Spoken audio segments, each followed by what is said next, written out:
Hello and welcome to another edition of the Paranormal Concept Show, exclusive to the PAUK radio network. I'm your host, Paul Rook, and as always, we are joined in the studio with Richard Clements and Kerry Greenaway. Hello, guys. Hello. Hello. I thought I'd shake it up and move it around this time. Moving and shaking. Yeah, we Kind of like threw that. us a little bit. I was like, Yeah. whatever happened to ladies first? Well, it's been ladies first all the way through for the last year and a bit, so I thought this time I'll just shake it up, just to keep you on your toes, you know? I feel like I'm delegated. No, more like relegated. That's the word. Yeah, no, you're not fine. I'll switch you back next week, possibly. I don't know. You never know. See how the mood takes me. So, how have you been? Yeah, fine. Yeah, I've been really well. Yeah, sort of things just plodding along. So just taking it nice and easy. I met up with some old friends at the weekend, and it went really well. So yeah, it was good. Brilliant. And you finally caught all those gremlins, Kerry? Well, no, kind of not. No? No, I'm on a different laptop completely. It's an older laptop, very slow, but it's okay. Yeah. It's working. That's the main thing, right? Fantastic. Cool. So what's the topic we're discussing tonight? Well, or today, should I say? This is a bit of a weird one. It's the realm of your mind, really, is where we're going on this one. Because we all dream, right? We all go to bed, we all go to sleep, and we know we should get like roughly around 8 hours a night sleep, most people anyway. And within that, we know we go through sleep cycles and we have REM patterns and all these sort of other stuff. And in that, we have dreams. Now, I always thought that it's basically brain sorting out the day-to-day stuff. You know what I mean? But lots of strange things come in your brain when you're dreaming. And we have some right weird ones, don't we? Oh, tell us about it. I was going to say, are you sure you really want to go into my sleep? Well, we know you don't, really. Well, no, I do sleep, obviously, but when it comes to like sick things going on in your brain, I've got that covered. I know, right? So we got the Oracle, who is the fantastic Mr. Andy Mercer, into the studio to help us unravel this weird and wonderful world of nighttime dreaming sleep. And maybe we'll delve into some other areas of the brain, who knows? Yeah, I'm not sure I have sleep cycles, because the cycles are like the wheel, isn't it? Mine are more square, I think. Anyway, let's welcome Mr. Andy Mercer to the studio. Hello, Andy. Hello, how are we all doing? We're all good, and how are you? Yes, I'm doing pretty well, thanks. Yes, a nice relaxed day, so yeah, things are pretty good. Get enough sleep, are we? Oh, of course. That's my good sleep is a little strange. My sleep is a little strange. I have to say, I tend to go to bed at the early hours of the morning and get up sort of mid-morning, but I only sort of work afternoons and evenings, so it's there's no point getting up at 9 o'clock in the morning if we don't start work till 1 o'clock in the afternoon. So I tend to work a lot at night, and a lot of my sort of writing and research is done in the depths of the night. So, but yeah, I still get 8 hours sleep. So you're no stranger to burning midnight oil, then? Oh, absolutely not. No. It's people talk about strange things happen at 3 o'clock in the morning when you're asleep, but I'm not even in bed by 3 o'clock in the morning, so nothing strange happens for me. Not then, anyway. Well, if you'd read my latest blog, then you'll understand why 3 o'clock or 4 o'clock in the morning is quite relevant to sleep patterns. Now, even though you have a very strange sleep pattern compared to normal people, Andy, do you still go through the normal cycles of sleep that they talk about? Most certainly, as far as I'm aware, yes, I do go to bed at a reasonable time for me to get enough hours of sleep before I get up the next day. So certainly, and I tend to fall asleep pretty fast, which has always been rather useful. I mean, occasionally, of course, like anybody, you have those times when sleep seems to elude you for a while, but generally speaking, I fall asleep fairly fast. I'm absolutely certain I dream pretty much, well, I know I dream every night, because we do dream every night, but I'm pretty aware of dreaming each night and have interesting adventures and all sorts of stuff, but feel perfectly fine and all want to wake up the next morning. Yeah. Does anybody here log their dreams, like have a dream journal? I started to try it. It was sort of like I think me and you spoke about. We was planning to do something which didn't really come to a lot. I was going to sort of like keep a dream diary. I managed to sort of like log two, but then it sort of went by the by. I think it's actually quite boring to do, to be honest with you. It's, one of the things you do, as you guys know, and of course some of you would know, I'm a psychotherapist. Some part of your training program, you do a bit of dream analysis of your own dreams and make a note of them. But it is fairly boring to actually quite often write them down, and nothing particularly interesting actually happens in them generally. So, but yeah, I mean, it's one of those things. Also, if you go into the realm of the occult, one of the early sort of trainings you have, if you like, as a practicing occultist, is you also again make notes of your dreams, because the idea is you can influence what happens in your dreams. Now, I'm two minds about that. I know people have said they can do this and really create major changes in their dreams, but I don't know quite how you quantify that, how you actually prove that is actually happening. So it's one of those interesting areas where people can say that, but you can't prove or quantify, because you don't know what's actually in their dreams. Only they do, and what they recall as being in their dream might not have been what was in their actual dream. Because dreams themselves tend to be far less sort of narrative based. They tend to jump all over the place and tend to not follow a particular pattern or form. But when you describe your dream to somebody, we tend to turn it more into a story, which it probably wasn't as much of a story when we actually had the dream. It tends to move around a lot. So it's a funny thing with dreams, because you can't really ever fully explain what happened in your own dream to somebody else, because you don't fully remember it. And it is a funny thing that when you are in your dream, it does feel incredibly real, as if these things are actually happening to you most of the time. But sometimes you get what's called lucid dreaming, where you know you're dreaming, it's not actually a real thing happening. And that, again, why and how that happens is also a bit of a mystery. We don't quite know why that is the case, but there does seem to be some people have certainly claimed to be able to train themselves to be able to do that, to see that they're in a dream, that it is a dream and not a real experience. They're not being confused. But again, we have no way of proving or being sure that any of this is actually happening. They only have people's word for it. So kind of, this isn't a new concept though, dream analysis, is it? Trying to work out what dreams mean. I mean, it's even referenced in the Bible, isn't it, with Joseph?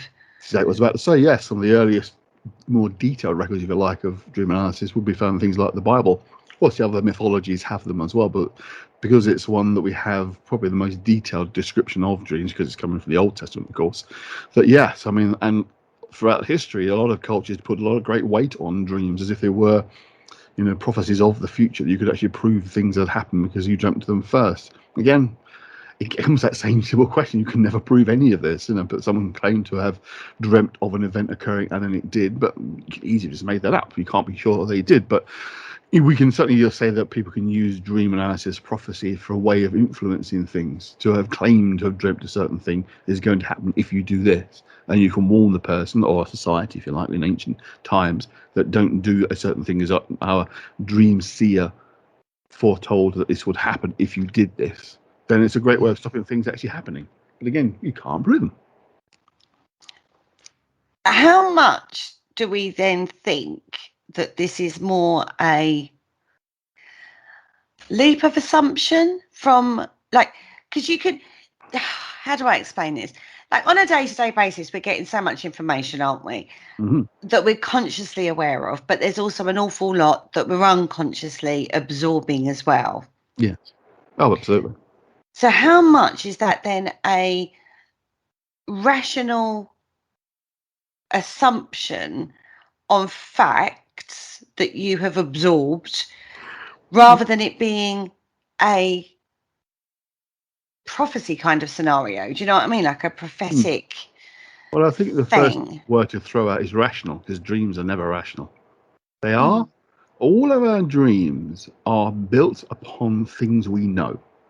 Now, that might sound a bit strange, because you think how weird and wonderful dreams can be. We all know we've had really strange dreams, but they're all based on ideas that we actually already have, experiences we've had, but they're convoluted, they're blurred together, they're mixed up, mismatched, and create all sorts of bits and pieces. But it's like you can't dream of something that hasn't previously existed in some form. What you might dream of.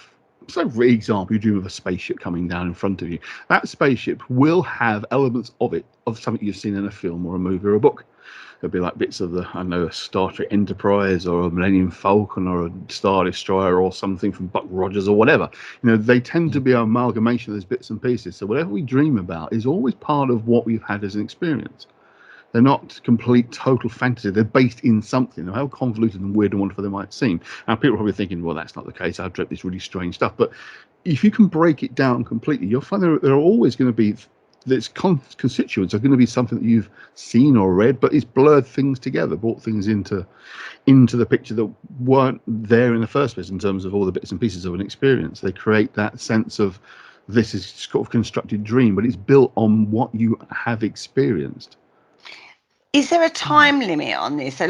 So you use your Star Wars kind of scenario with the Millennium Falcon. You could have watched that film like 20 years ago, but then all of a sudden 20 years later it appears in your dream.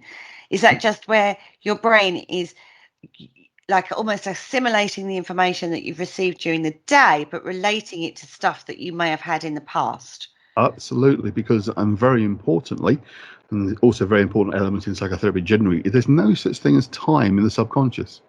Now, our dream material is stored in the subconscious. It's sitting in there, and so it's coming from. But for the subconscious itself, there is no sense of time. If an event occurred 10, 20, 30, 50, 60 years ago, it doesn't matter. If it's there and active because of whatever reason, then it can still be very much part of what you're experiencing in a dream. So, for example, you may have just seen Star Wars, the original film in 77, never seen the others. I mean, I'd be amazed if you didn't, but you might have done, and that's 30 odd years ago. But yet, you can remember it. If you think about a film like the one you enjoyed that you saw years ago, you can still remember bits of it because it sunk in, you remembered it.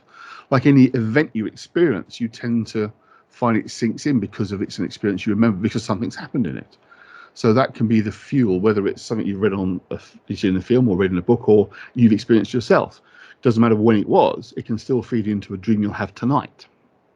So, for example, taking that Star Wars analogy, okay, they've released more recent films, haven't they? The new series and the new films that they've done. Was Clone Wars one of those? Right. So you've gone past your bus stop and there's a poster for Clone Wars. And on some level, you've taken that information in. Now, that night you go to sleep, you dream of the Millennium Falcon. And that's kind of how your brain has sort of assimilated that piece of information.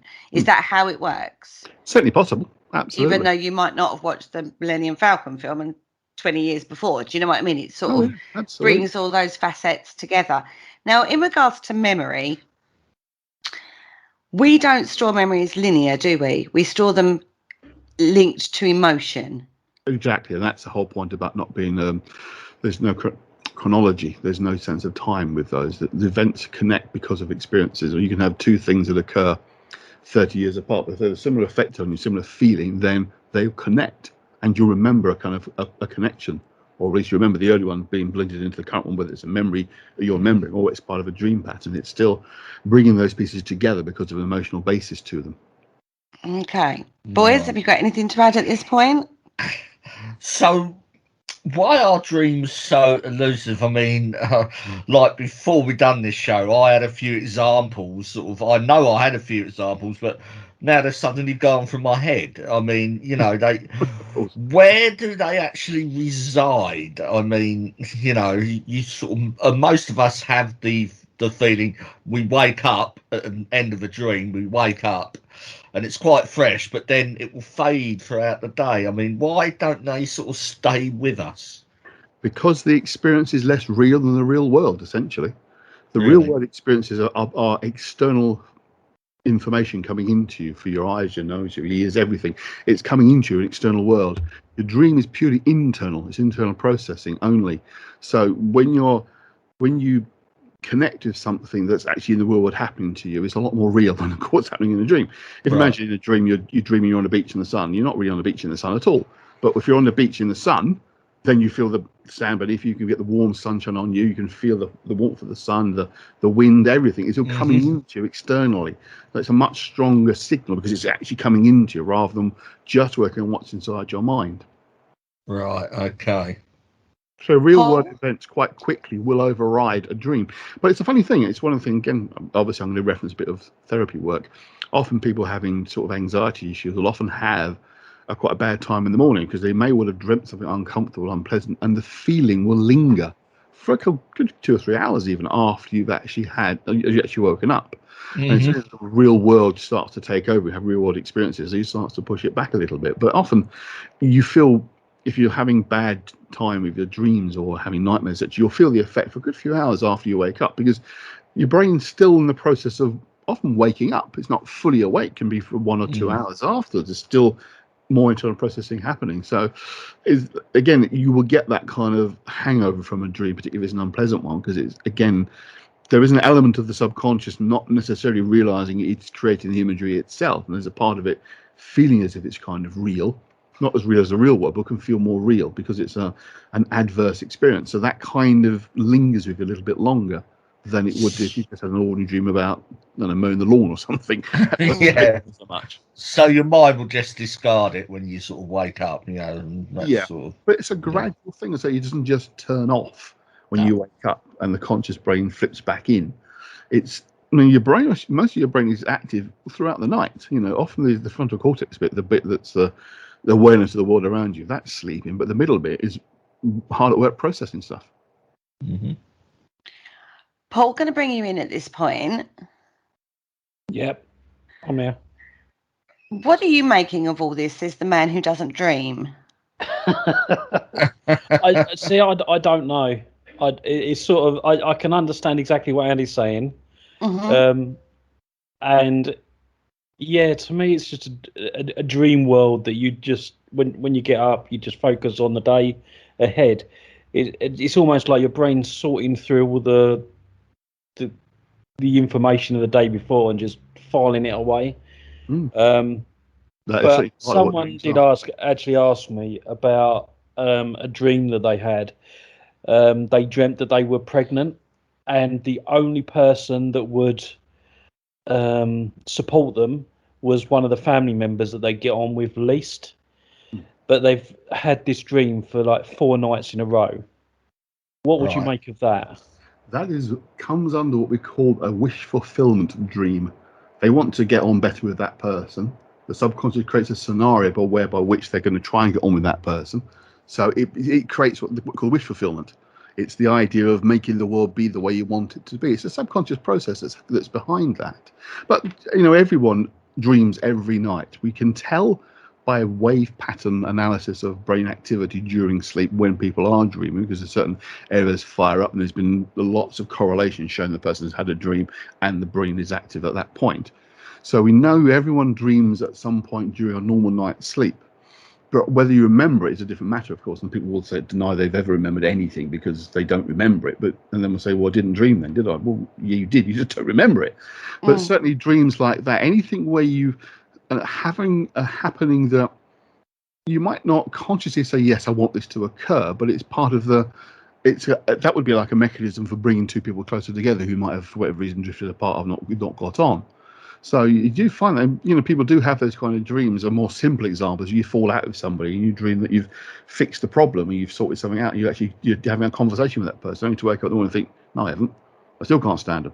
It's not a full conscious level of awareness. Yes, I want this to change, but there can be an element of that actually happening where there's a level of wanting to get on. I mean, if you think of something like in the family, we have this idea that families should get on no matter what, which is nonsense, of course, but it's something that is kind of drilled into us when we're quite young. It's sort of a generational thing. It's kind of changing a bit now, but certainly older generations, it was always like, family first, blood's thicker than water, that kind of nonsense.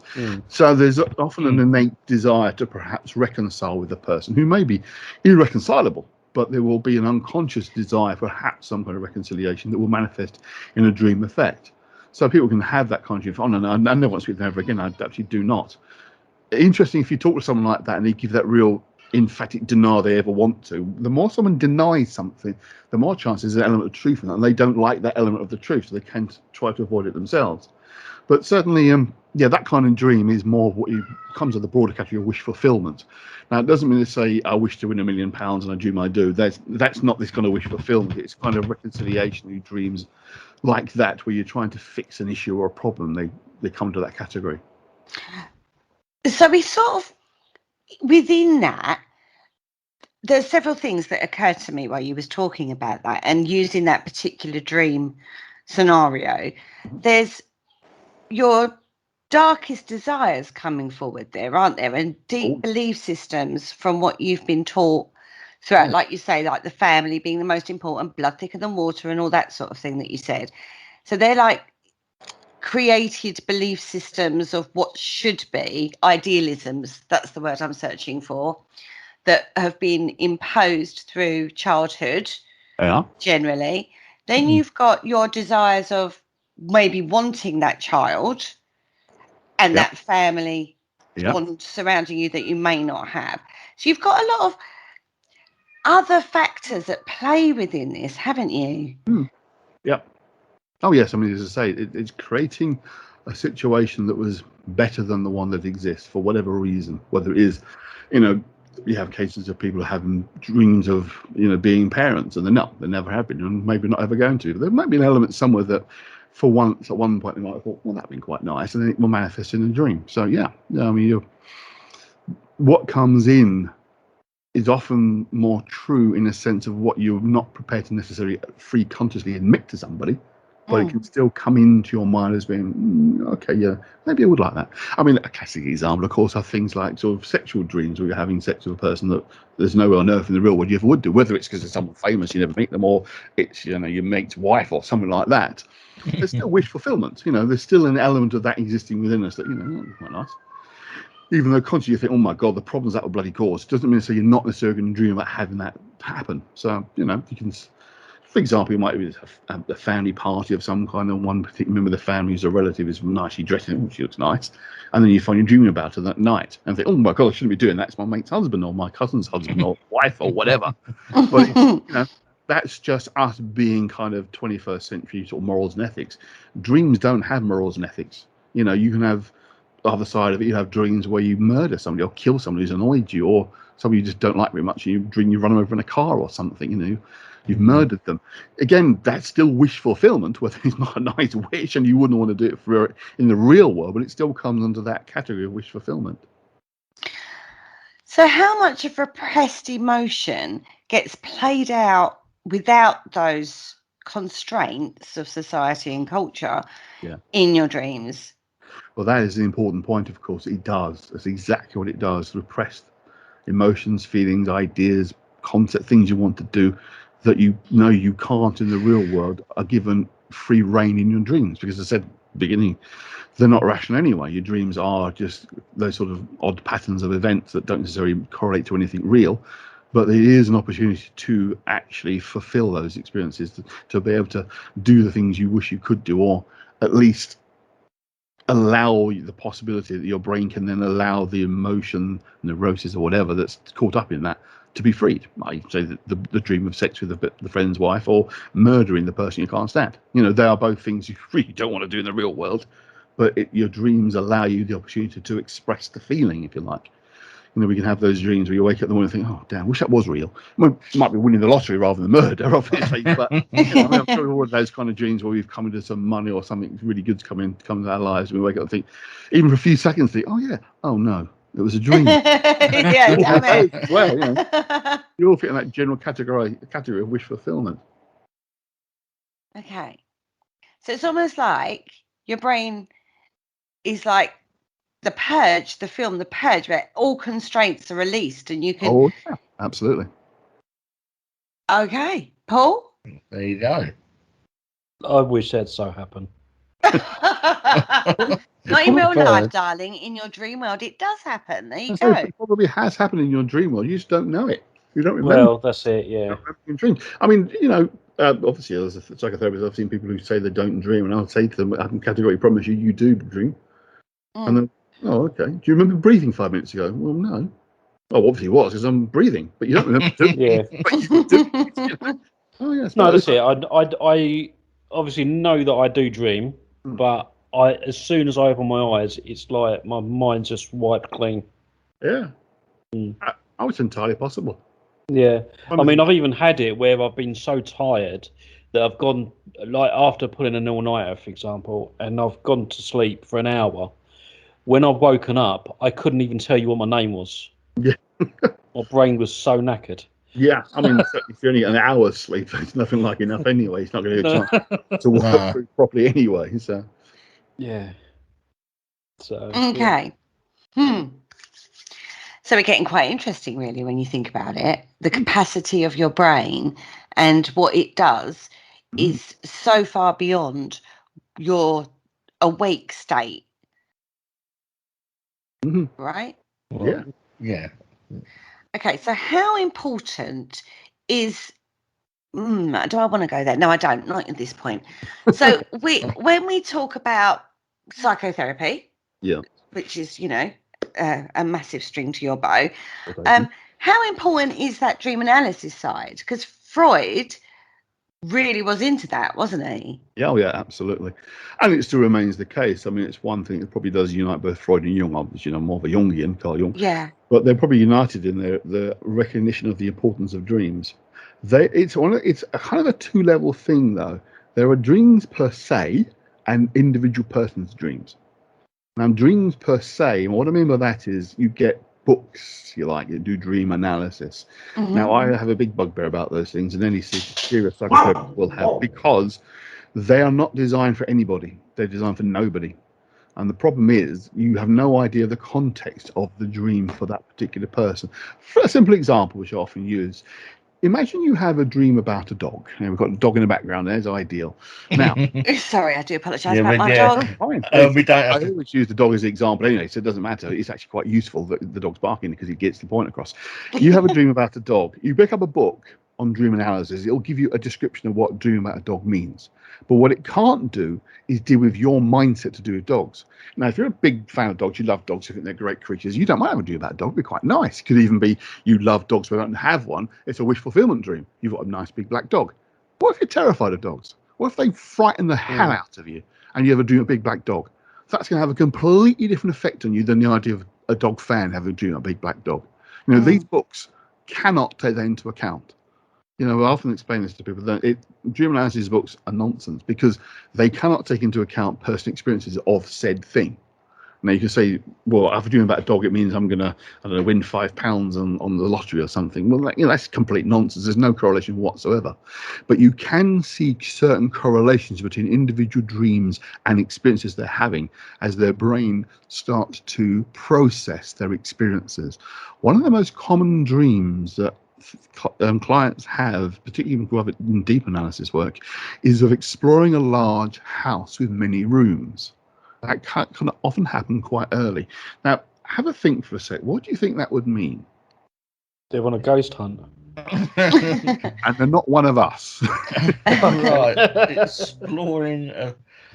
I would think that it was to do with different scenarios, different options within their life. In a sense, yes. It's exploring their own unconscious. Yes. Layers, many rooms of the unconscious. You're exploring a large, often sort of unknown house. You're exploring your own subconscious mind, which is what you're basically doing in therapy. Is you're working through ideas, experiences, feelings, emotions, things you've not dealt with. So you're exploring this big empty house. That's because you're exploring your subconscious. You don't know what there's in the house. It's large, many roomed, like your subconscious is large and many roomed. You're exploring them. So yeah, basically that's exactly what often comes up as an early dream. And I often say to clients, you're going to find that your dreams will become quite vivid and quite strong and possibly very strange. But that's part of the process. And I often say, if you remember in some detail a dream you've had, when you see me next time, tell me about it, because that does help me understand your mind's processing. But often dreams will be vague and wishy-washy, and often we don't remember them, as Paul's saying. But certainly in analysis, it's quite common that the dream becomes quite strong, quite vivid, and pretty damn strange, to be honest with you, as well, because your brain is processing information that's been effectively filed away and not touched for decades. So it kind Are you saying my dreams are rubbish? I'm saying your dreams are probably very simple and you're not having a lot of issues. So that's Even better, right? Well, that's Yeah, good. it's so laid back, Paul. Or I like a simple life. It's fine. or they're utterly repressed, in which case you've got problems coming. Oh, Paul, you're utterly repressed. No, I'm going to go with the first one, I think. I suspect the first one's also true. So Yeah. Oh dear. Oh Lord, this could end up in a psychotherapy session for just Paul. Oh, I was I hoping like we'll, you you. were I going like to. going down that It's headed road. this way now. But yeah, getting we're all back going to end up on the couch. Yeah. it's a big chair. And we're getting back to the more general question about the origins of dreams and what's going on. And I think one of the interesting things is the simple answer to where the dreams come from is we don't know.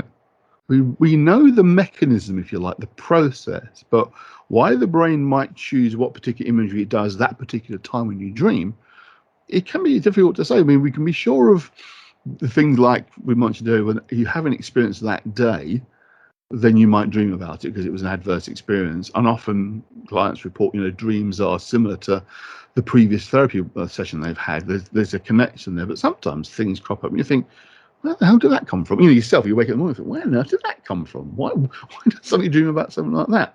We don't know why the brain chooses what images it does choose sometimes. Other times, I say you can get an idea, but other times you think, well, that is just, okay, you don't know why it's chosen those images. Okay. So, what can we do, or what could Paul do specifically? Because I have no problem remembering my dreams. That's it. Pick on me. What could Paul do to actually start recalling his dreams? Is there anything he can do? Unfortunately, there's no real proven known technique that can. There are certain ways you can do. One is when you first wake up, is to literally try and recall what you've just dreamt. Don't look at your phone, don't turn the radio on the TV, and don't talk to anyone. Don't even get up for 10 minutes. Just lie there and think, now what was I like that. There you go. Even better. Just try and think. One technique that I have read of, which some people said does seem to work, which is quite an odd one, is imagine the sun rising. Picture this in your mind, the sun just slowly rising, and for some reason it seems to connect. That I don't know why, but it's something I've read and have read people have found that has actually worked. Just imagining in your mind the sun's rising. So I don't know why, but yeah, I think it's one of those things that there's no real particular techniques you can employ that would definitely mean you'll start to remember your dreams more than you did before, other than literally trying to recall them without allowing any moments of the real world, if you like, to intrude too quickly. Often, if you just close your eyes again and just try and, sometimes if you wake up with a feeling from a dream, like an emotional sense, which sometimes happens, and you don't recall the event, you have the feeling of it, just sit with the feeling, if you like, try and be in that feeling and see what imagery comes to you. It might be the dream comes to you, or it might not be, because the trouble is, if you can't remember the dream, you don't know the image that's come to you is from the dream, or you just imagined it because you don't remember the dream in the first place. That's the problem. It's difficult to try and create that connection. Yeah, I'm not bothered about remembering my dreams. I was probably washing up or something. That's it. I mean, the fact of the matter is, most of our dreams, most nights, are pretty dull and mundane. They don't really involve an awful lot, except, as I say, if you've been through some kind of trauma experience or you're going through therapy because of the trauma experiences, then they can be more active and more interesting. Like Marley there. He's very vocal today. I would just warn everybody. He's particularly grumbly. That's the dogs, I think, has done that. Maybe. It's because he likes the topic. Yeah, probably. So there's a couple of things that have occurred to me while you've been talking, guys. So when you said about that room, you go through a house and the room's in there. I remember once you describing me how you record stuff, because we were talking about memory retention. Yeah, and I'm notoriously bad for that. I could have researched the show 3 weeks ago and I forget the details, kind of thing, right? And you talked me through a process of memory where you go into a house and it's in a room, and then you've got that sort of thing. Yes. Right. So, but now we've taken this into the dream round of your brain sorting through crap, right? So, and I know I put that very simplistically, everybody. Yeah, very eloquently. It's going through its subconscious. So where is the link then between that memory technique and that technique of your brain sorting through your subconscious? Or is it you training your brain to link the dots in the way your brain would link the dots? Does that make sense? They're entirely different, because if you're trying to remember a real world event or something you've done, you create what's called a mansion of the mind. You place it in a particular room and you use mnemonic technique to trigger the memory of something you're trying to remember. That's bringing something into your mind from outside and trying to record it. This is the other way around. Stuff that's already in your mind, you're trying to bring it out to the surface to remember it. So that's, I mean, this is completely opposite process. You'll be actually involved here. Right. Okay. So I've got that straight now. I have to go through this as things occur to me. He hates me. I ask too many questions. I read about that technique in a book. Is that the memory palace, Andy? It's a fairly common one, yeah. I mean, it comes down to the fact that, I mean, it might sound strange to say, but it comes down to the fact predominantly that we are predators. Our vision, sight, is our primary sense. You know, we look for our prey. So anything that's visually orientated for us is easy to remember using visual techniques because we are visually orientated. So you're creating this imagery in your mind to explore, to find what you're looking for. You know, you create connections. Yeah. I mean, it's a fairly common technique that's used for memory retention. Yeah. Oh, okay. Yeah. Carry on. So the other thing that occurred to me while you've been talking through this is there seems to be a very thin line between that meditative process where you're starting that process, as it were. Like when you meditate, you know what it's like, isn't it? You then either get talked through a meditation or you go to like your general happy place and you take it from there, and then images come in, and that's what we talk about in regards to images from possibly your spirit connection coming through. Effectively, it could be your subconscious putting those images in there. Oh, of course. Absolutely. Again, you can't prove one way or the other. I mean, the difference between meditation and hypnosis, which are kind of the same thing, is that you're still consciously aware. The consciousness part of the mind has slowed down and is not necessarily paying much attention, but it's still there. It will still function and can come back in pretty quickly. Sleep is a different matter. You know, the conscious part of the mind is the one bit that turns off in sleep. Almost completely. Not entirely, because there's also part of the subconscious that's awake and aware. That could be the conscious mind back into play pretty fast. I often say to people, when you're working with a deep relaxation and I'm talking to you in that relaxed state, that I'm talking to a part of your subconscious that is listening out all the time. And there is a part of the mind that does that. It's the part that wakes us up if there's a noise in the night or the alarm goes off, that kind of thing. So there's always that part that's still aware. But with meditation, you are still conscious. You've slowed it down, but it's still functioning. You know, it's a bit different between sitting in a car that's idling and the car, the engine's turned off. You know, you can turn the engine back on pretty fast. But when you're in meditation, the engine's just idling, if you like. It's not fully switched off. So, but again, you are more focused internally. So internal images and impressions will come leaking into your mind more readily, more obviously than it would if you're just sort of walking down the street, for example. Although, you know, even then, suddenly things burst into our minds because our brains are always processing stuff. But, you know, it's one of those things, there is this level of awareness that is the most intriguing, that sometimes talked about as being hypnagogic dreaming, or these Indian thing called yoga nidra, where you kind of awake and kind of asleep at the same time, and in sort of middle state. We know from some people's experiences that often strange things happen at that level of awareness. And I'm talking about things like supposed alien abductions and ghost visitations and that kind of thing. So we know there's a strange hinterland of sleep where you're not quite awake, not quite asleep, where your conscious mind is working, but it's still being fed a lot by the subconscious. Now, whether that means you're then aware of other levels of reality around you, which is entirely possible, or you're just having your brain flooded by this internal processing that's still happening while you're awake, would be the argument against it, of course. But again, you can't prove one or the other is the case. Indeed, it might be that one day you are connected with some kind of other realm being, and the next day you're actually just imagining stuff because you're half asleep still. You know, you wouldn't necessarily know the difference. But if you've had that experience of connecting with something and the next day you dream about it, you think, well, that was also real, but you can't know. There's an awful lot of unknown in this, isn't there? Absolutely. I don't know. Almost paranormal. I mean, a lot of it has to be something. I mean, it's based on, you know, evidence of what research, but it's not something you can prove. As I say, the fundamental thing is you cannot go to someone else's dream. You know, you can't access it. No matter how well you describe it, it's not going to be exactly as you had dreamed, because we don't remember our dreams exactly as they occur. You know, you just can't, because they don't. Because the nature of the way we describe things, we tend to create a coherent narrative, just almost by accident, unintentionally. Yeah. But we do.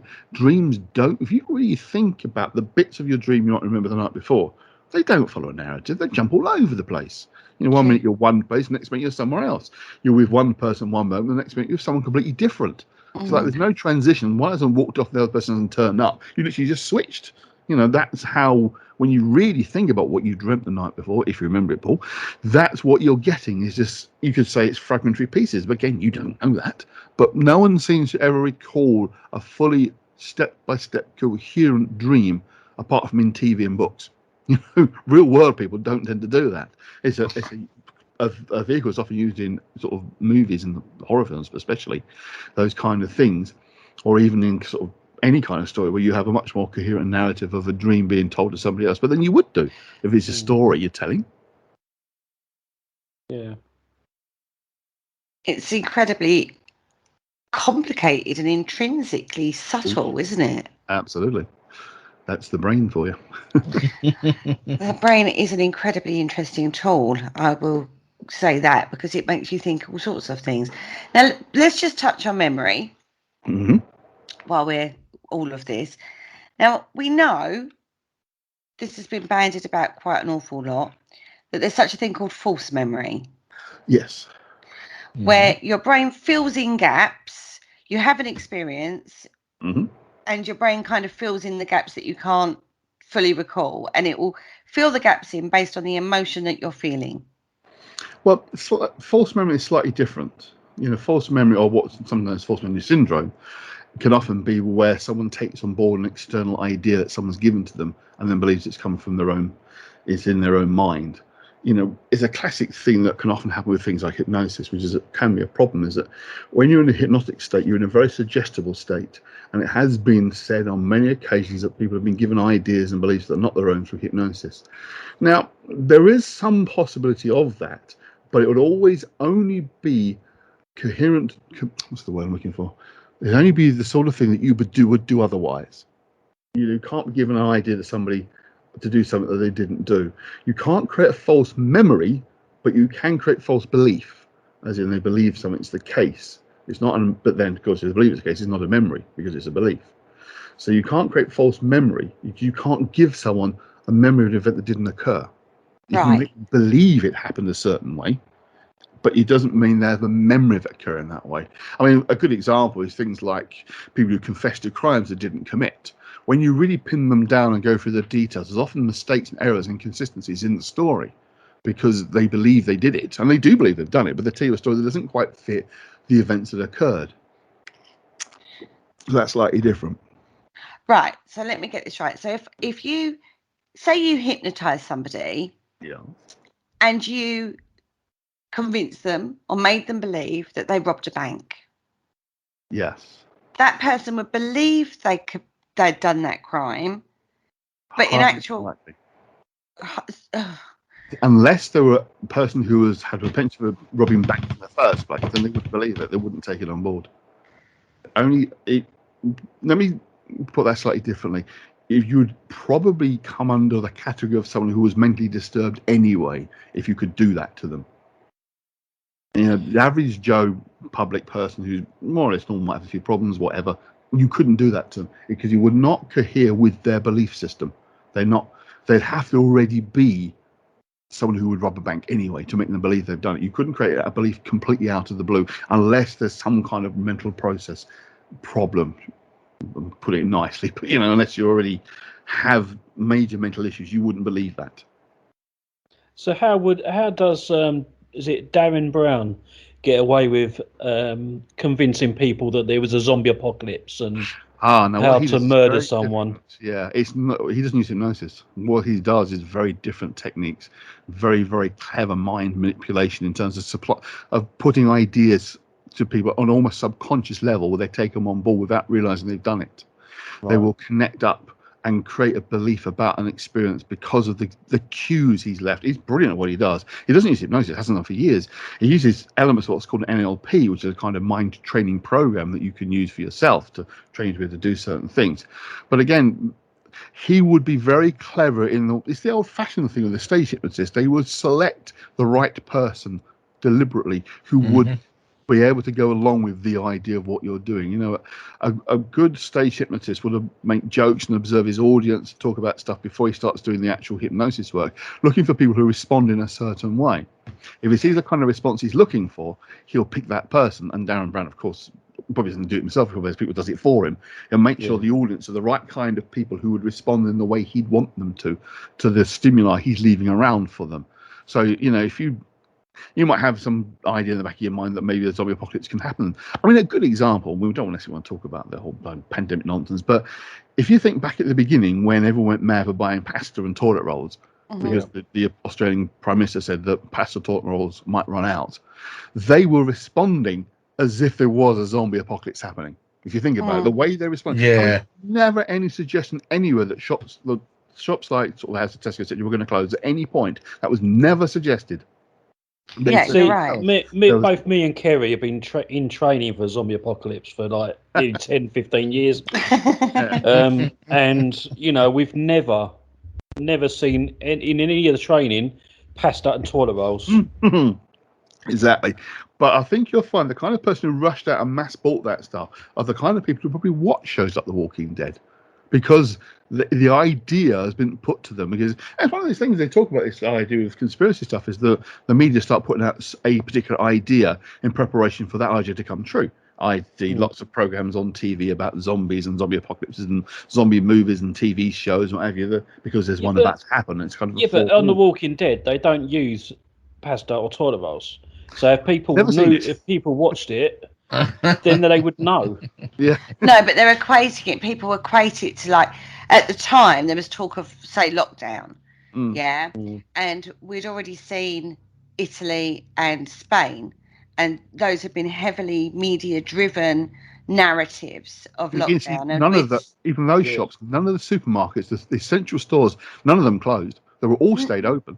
Yeah, no, I totally agree with you. Yeah. But it was the people hadn't gone that far. They'd just seen people locked down in their homes, not allowed to go out. No, in Spain it was like literally once a week for an hour, and you had to have a permit. And we'd seen that process sweep across the world. So when it started being bandied about in the UK, people kind of was like, well, if I'm going to get locked down, I want the supplies. So anyway, that's what I mean. The people who had the more adverse response to the idea of the lockdown were probably the people who would geared up to the idea of a zombie apocalypse, i.e. they're the kind of people that someone like Darren Brown would want to work with, because they're more likely to take those ideas and run with them, whereas more simple people think, well, that's ridiculous, of course that's not going to happen.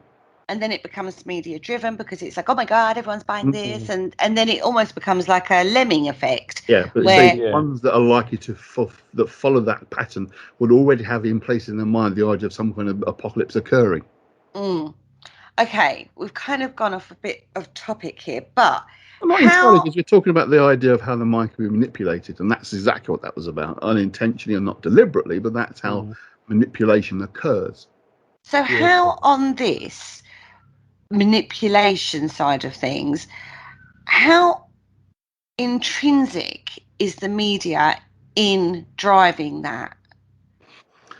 That is a $64,000 question. I was going to say, because is that a conscious thing? Is that a conscious decision made by whoever and the media, or is it just a response to what's going on?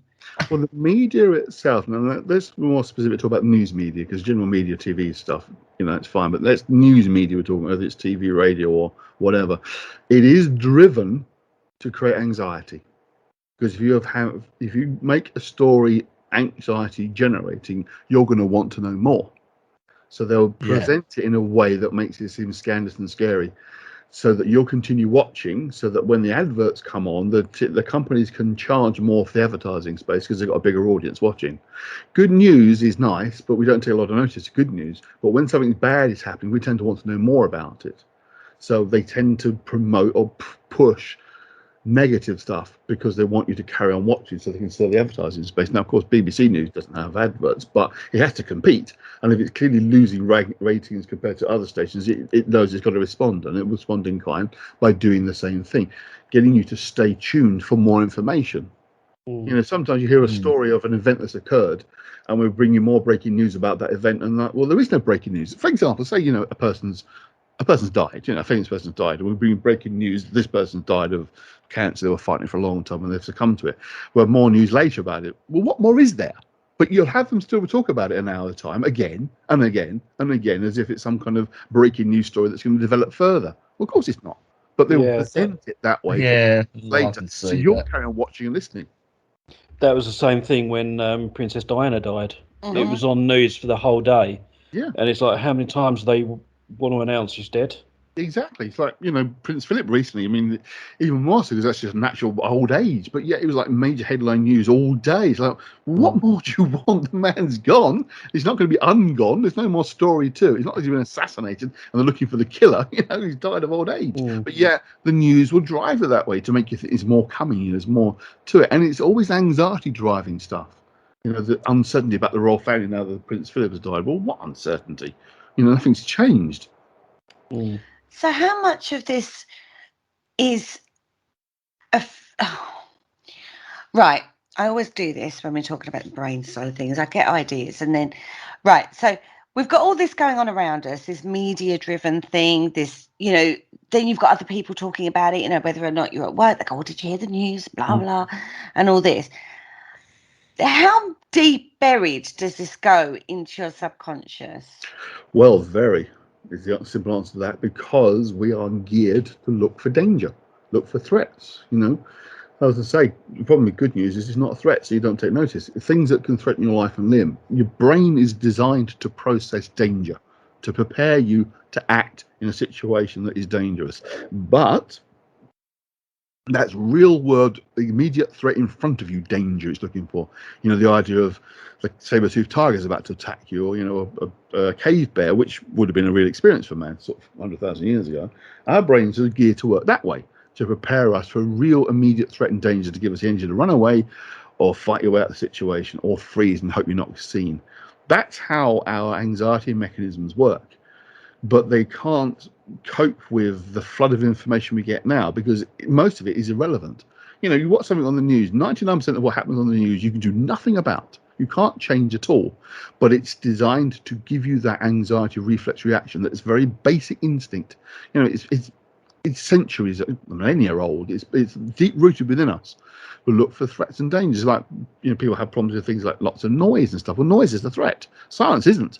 Because there's silence, there's nothing happening. But any kind of noise can be a threat. That's why we often find noise irritating, because it's getting that part of the brain saying this is a danger, there's something coming, there's something creating this noise.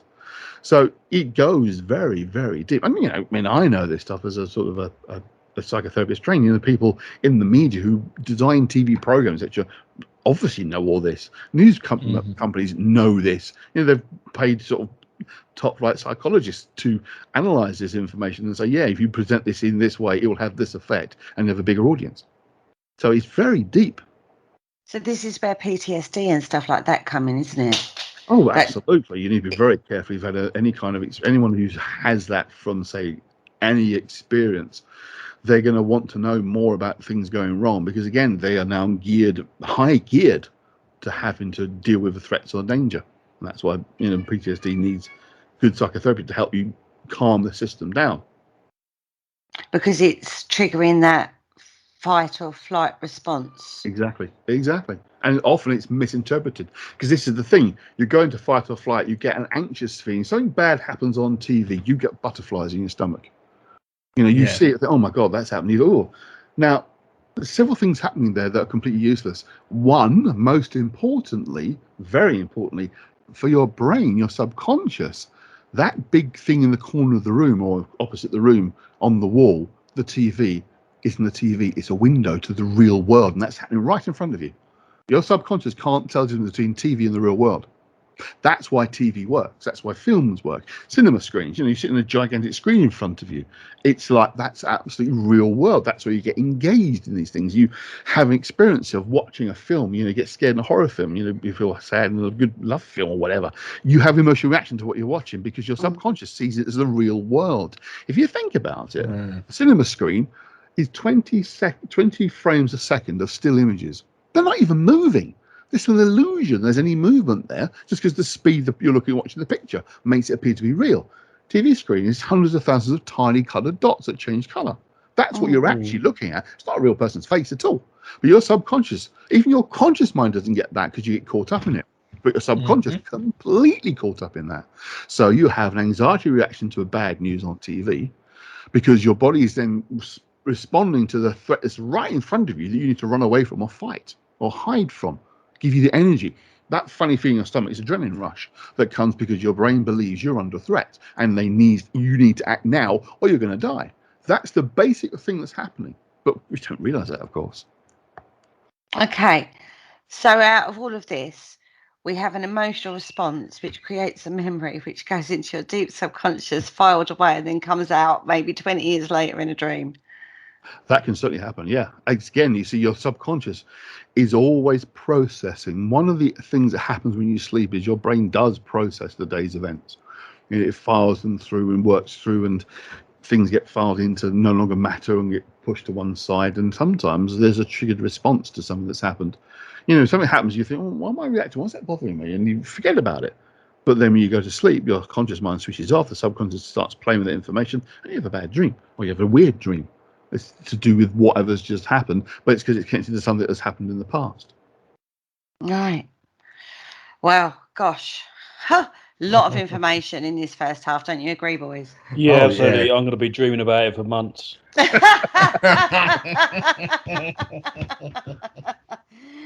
Right, we're going to let Andy take a breather. We're going to take a quick break. Yeah. When we come back, we're going to keep delving deeper and deeper, I feel, into how the brain functions and how all this impacts on this nighttime occurrences called dreams. We'll be right back after this.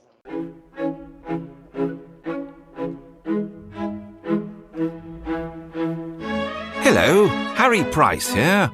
If there's nothing me and my friends enjoy more here on the other side, it is to sit back and relax and listen to the Paranormal Concept show, right here on the PAUK radio network. Broadcasting a plethora of interesting and informative content for all your paranormal needs. Find them across social media to keep up to date with forthcoming shows and all their other adventures. Hello, is there anybody there?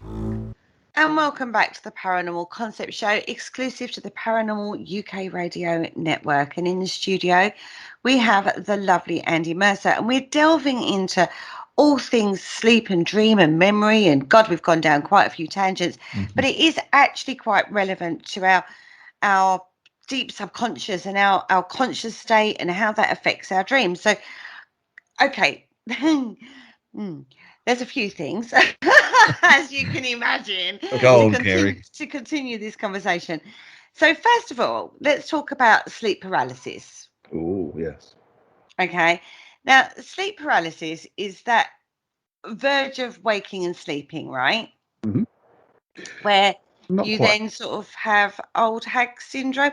Explain this one to me. Okay, let's start from the beginning. Sleep paralysis itself is a normal natural function of the body. It happens when you dream, and the idea is that it stops you from physically carrying out what's going on in your dream. Imagine, for example, you're having a fight with a zombie, as you talked about zombies earlier, and you're punching your way up, trying to hit the zombie. Now, if your body is functioning normally, you're thrashing your arms about. Now, you could hurt yourself, obviously, or if you're sleeping with somebody, you could hurt the person sleeping next to you quite easily, obviously, if you're waving your arms and legs about. So the body goes into a perfectly natural state of paralysis that prevents your body enacting what you're doing in your dreams. That's normal. But what can happen is you can go from the deep REM sleep where paralysis is happening. Now, normally what would happen is you gradually wake up, levels of awareness of waking up, and you go into alpha state, which is like very light sleep, and then you wake up in the beta state when you're awake. Brain's functioning normally. But what can happen is you can jump from that quite deep REM sleep, where sleep paralysis is naturally happening, to an almost awake state, in which you find you feel or believe as if you're actually awake in the room you're in, but you can't move, because your body is still in paralysis. Now, hypnagogic and hypnopompic dreaming. Hypnopompic is the one when you're falling asleep. Hypnagogic is as you're waking up. It tends to be logogic when you're waking up, but people have experiences.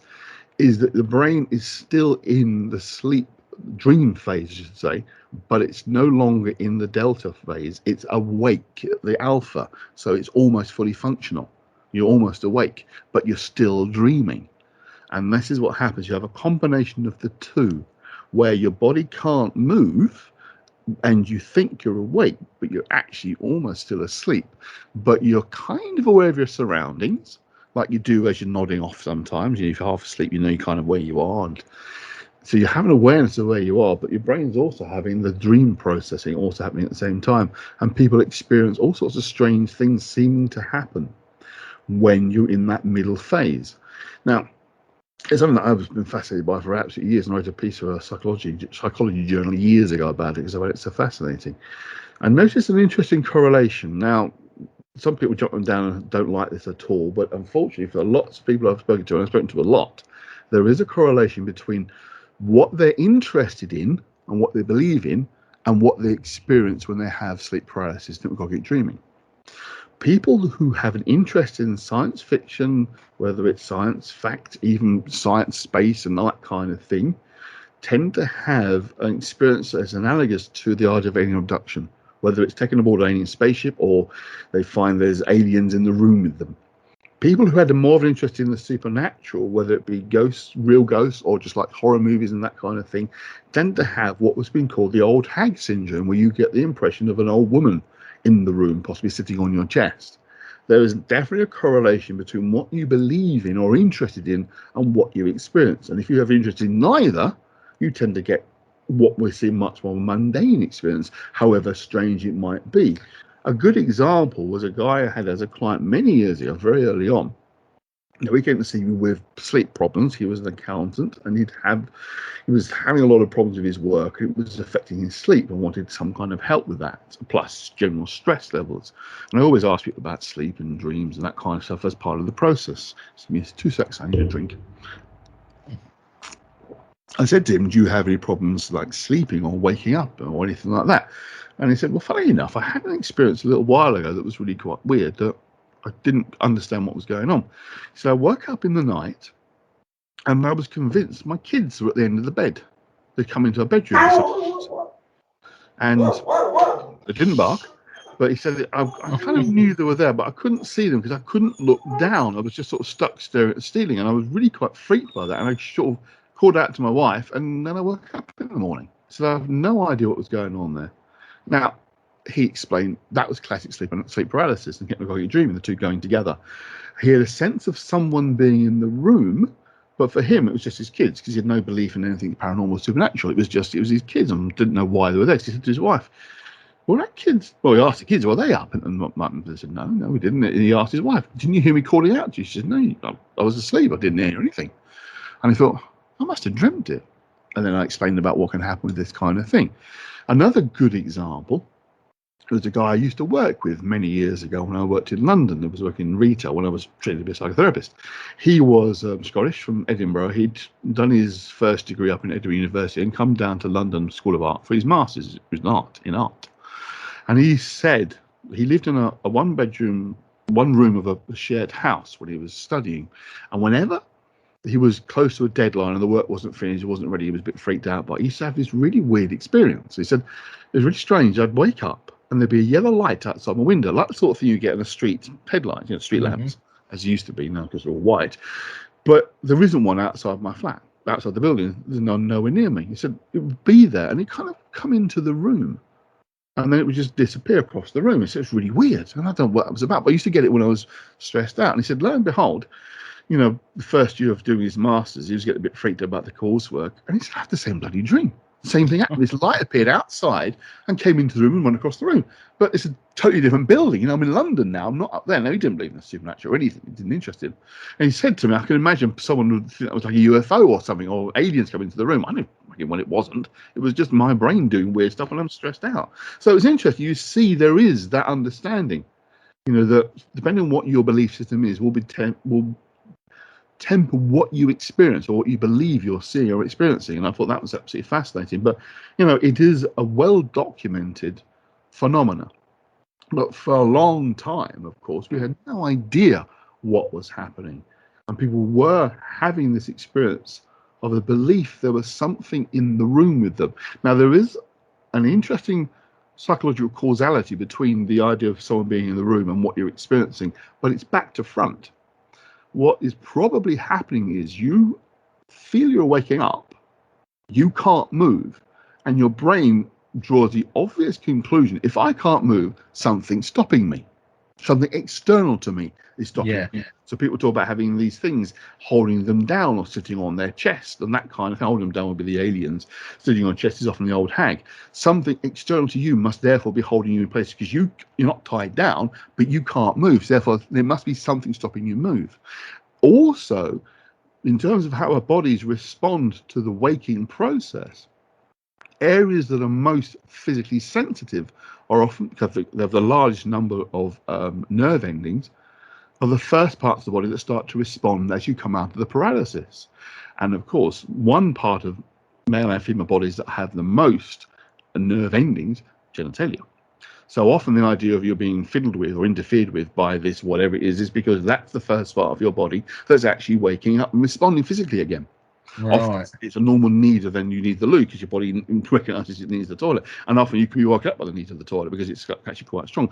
Even Freud talked about the dream where he basically felt he needed lots of water, needed to drink, and woke up needing the loo because the connection was there, because he had a very salty dinner and needed lots of water afterwards, and then dreamt he needed to go to the loo. The brain's doing that process. So you're having that body response, but your brain is misinterpreting it because of what it seems to be happening. And this is what the incubus and succubus comes into the whole dream. Absolutely. Scenario.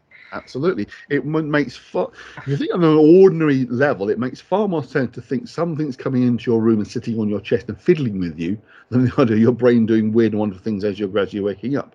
So, obviously throughout history, we had no idea of the complexity of the human mind, what it goes through from sleeping and waking. So, of course, you start to create this big, huge narrative of visitations by aliens or supernatural beings, because that, in effect, makes more sense, even though if you think about it, it seems strange to say, well, it's the brain doing this, and often people don't like that idea, but the brain is incredibly complicated and does amazingly strange things to us.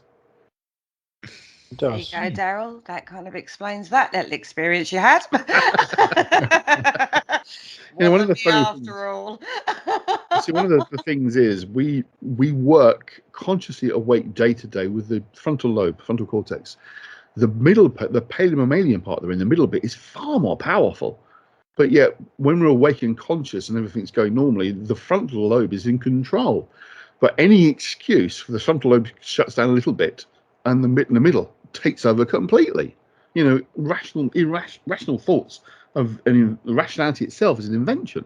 Rational thoughts are a process we've gone through, but we've always got that whole irrational, emotively driven part of the brain is there, ready to pounce any moment and take over.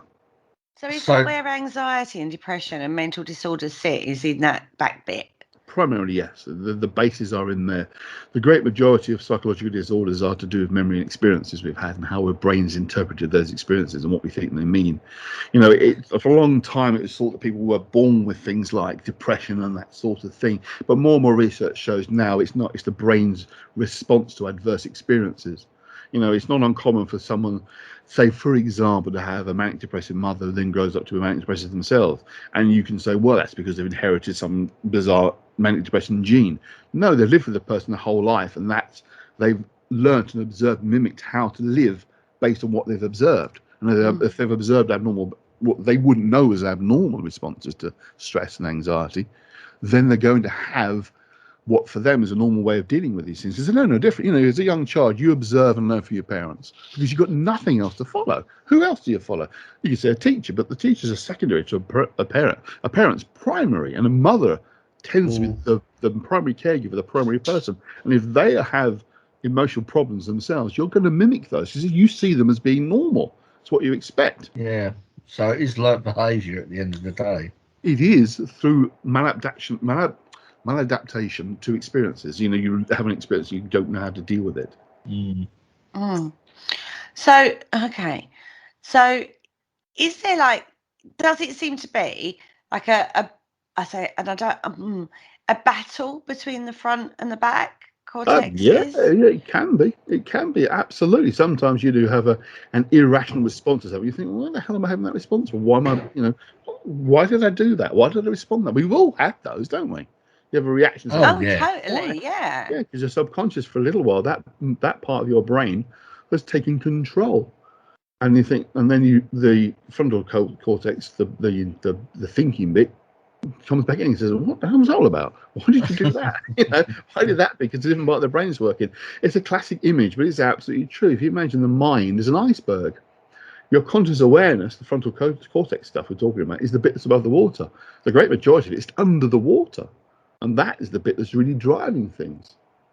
If you go back to things like the Titanic and the iceberg, it wasn't the surface bit of the iceberg that did the damage, it was underneath that did the damage, because it sticks out much further. It's not visible, but it's having a far greater influence on its immediate environment. Are you ripping a hole in the side of a ship?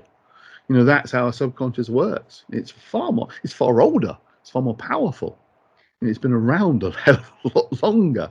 You can't say exactly when the frontal cortex became as powerful as it is now, but it's relatively new compared to the middle paleo-mammalian part. That's what it's called, the paleo-mammalian. It's paleo, it's ancient. And it's been the driving force really up until probably about 4,000 or 5,000 years now. The frontal cortex has developed to the point of real structured self-awareness. They can do stuff and be in control. But that's probably only 10,000 years at the most. So is that just evolutionary? Oh, yeah. Yeah. I mean, you can go down the road. There is a question of it did seem to suddenly spurt into life and grow exponentially about 100,000, 50,000 years ago. And the ancient alien brigade will tell you it was ancient aliens fiddling with our DNA. Maybe. Yeah. Maybe. I don't know. I don't think you can categorically state it definitely wasn't or definitely was. But there's definitely a spurt. I mean, there is interesting theories. I mean, Andy Collins wrote an interesting book about basically saying it was down to cosmic rays, which might sound daft, but when you read his book, which I've forgotten most of it at the moment, but it actually makes really good sense that it could be that kind of burst of energy that's affected the brain. I think we just remember the title. Yes, it's something to do with Cygnus, isn't it? Yes, exactly. He puts, it is an interesting read, actually. Yeah, it's by no means the only person who put the theory forward that it's to do with cosmic rays effectively causing DNA mutations, and one mutation it's causing the growth of the frontal cortex. Yeah. Funny enough, we were talking about that the other night. Yeah, we were. It is a mystery, but it seems to be something happened, whether it's a natural process or it's alien intervention or it is something extraterrestrial, like a cosmic event. Yeah, I think Andy Collins put it down to some sort of supernova or something like that, from what I can remember. It's certainly possible. As I say, there is definitely an acceleration, but again, it could just be an exponential acceleration. That it doesn't just linear curve acceleration; it's an explosive acceleration, which does happen occasionally in general evolution. We can see things do seem to change faster than you would imagine they were going to. But then, who's to say there's a particular speed things are supposed to go anyway? Other than incredibly slowly. Goodness. Wow, this is a show and a half, I have to say. So, okay, when we talk about, like where you have that jerk. Pardon? Like when you fall asleep and you sort of like jump. It's a hypnagogic jerk, isn't it? Yes. It's one of those ones that we don't quite know what causes it. It is a bit of a mystery, that one. Another mystery for the brain, guys. Again, shocker. Just what we needed. That wasn't enough. There are theories, of course, for these things, but again, like I say, content of dream, they're not necessarily quantifiable. There seems to be some kind of correlation between the heart rate slowing as you sleep and then the body reacting as if there's something going wrong with the heart. That's one of the possible theories, but I personally think it's probably the best explanation, that the body responds, because it's linked a little bit to research into what's called sleep apnea, which is a condition that's becoming increasingly common, where you've basically stopped breathing when you're asleep. The esophagus collapses and it closes the waves off, the air tube off, or something happens with the brain and it kind of switches off for a little while. The brain kick-starts it and you get quite of a jolt, and the jolt itself, it can be almost like a mini heart attack if it's that powerful.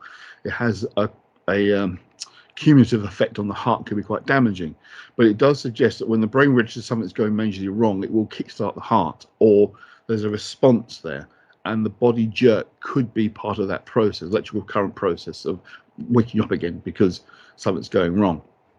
It's a It's theory. almost like a natural form of one of those things, the paddle things that they put on you when you pass. Like a cardiac arrest. Yes. Defibrillation. That's the word I was searching for. Thank you, Paul. Yeah, so it's almost like a natural defibrillation. But of course, it's not quite the same in the sense that this can be potentially more damaging than anything else. So we have to be careful. Well, it's sort of the opposite of a defib, because a defib is designed to stop the heart, because it's when the heart changes rhythm. Yes, of course, yes. It stops the heart. So your body's got this natural instinct to kickstart it, and that's why they inject adrenaline to go along with the defib.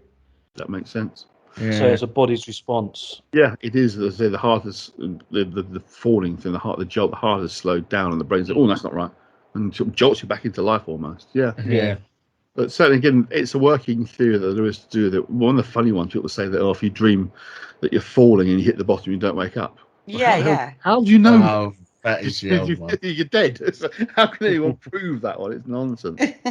But yeah, it is a fairly common one. Again, it's part of the hypnagogic process of falling asleep, where you're jolted back into ordinary reality. You have a less physical version we can often have, where you can't start drift off to sleep and suddenly you wake up again. We all get that kind of like dreaming sense, and now we're back in the room again. It's a bit like that, because we often have that experience. So those are a couple of the conditions that you may get when you're in this sleepy state that we get. Right, now let's go back to how the mind processes stuff. Okay, because as we've seen and we've demonstrated and we've talked about, this all impacts on your deep subconscious. Okay, and we did bring in, and I know, guys, you're probably all going to groan, but using the current situation, it's been deeply traumatic for people, hasn't it? Oh yes, absolutely. Right. I've had to work.